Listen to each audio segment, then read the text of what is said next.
A young adult novel, Come Home Safe, is out now, and it aims to help parents and children navigate really difficult conversations about racial inequality and mistreatment. The book tells the story of a brother and sister, 14, 12 years old, who are accused of crimes they didn't commit. And when the situations tend to get out of control, what they do to try and get home safe, which is what their parents want. Joining us, our friend and author, ABC News legal contributor, Brian Buckmire. It is so great to have you here, and I have to tell you, I love the book. Tore through it yesterday, couldn't put it down. Well, thank you for having me, both as anchors and personal friends.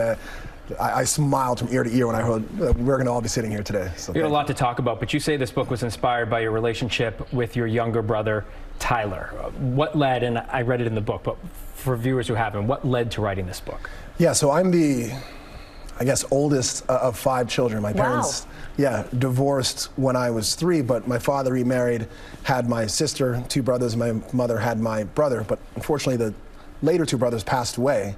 So I'm the legal guardian of my brother and sister who are now here, and I actually have a tattoo on my wrist that says, I am my brother's keeper, to remember the promises I've made of them. So when my brother asked me the question, how do I not become a hashtag after the death of Elijah McClain, it's a different conversation than just 2 brothers speaking to each other. And he understands the background for that. And so the conversations we had led to large parts of this book. Wow, what an incredible backstory that inspired this book. But one of the things that really stands out is the I do not consent card. I want to talk about this. You include it in the book. Tell viewers what that is and why it was important to read an Olive's story in your book. Yeah, so the good thing about the book is I get to cheat. The kids have all of my information. They're going through these lessons. But even me as a father of 7 months, I know that's not how it typically works. And so you're just trying to sleep right now. Yeah. And so when I worked at the Legal Aid Society, on the back of our business cards, we had these like know your rights kind of things. I thought, what would I give my child in terms of knowing your rights? And so we came up with this know your rights card where it has I blank, you could put your name, I'm a minor, I do not consent to being frisked or searched, I want to remain silent, I want to speak to my parent. It's supposed to be something you give an attorney, or sorry, you give an officer if you're being questioned and you want to kind of stop it from there. One thing that, speaking more on that, these other people that you interviewed for this book, I thought it was really interesting. This was people in the legal field you approached for advice. What were some of your biggest takeaways from those people? So things I told my brother, like don't put your wallet in the back pocket, put it in your front left because this looks like you're reaching for a weapon.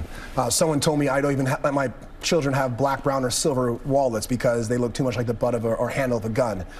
But the thing that really stuck out to me was everyone felt they were so alone in this conversation. And I'm like, you guys are prominent defense attorneys well within the criminal justice system. Why do you think you're so alone? Why isn't that we know this large community exists and we're sharing information? And so what my hope is that this book kind of acts like a beacon in the sense of we're all having this conversation individually. Why not try to have it together and maybe we can find some greater solutions? And you're a father now. Yes. You mentioned 7 months. Yeah. How does that change your perspective on this topic? So my brother asked the question, and I think like you guys as well, when you had a child and you're waiting on the gender, I was excited that I was having a boy. Like I played college soccer, we're already like doing goalie saves and practicing with him. But I also know, especially as a biracial child, people aren't gonna see the amazingness that I see in him. They may also see hate.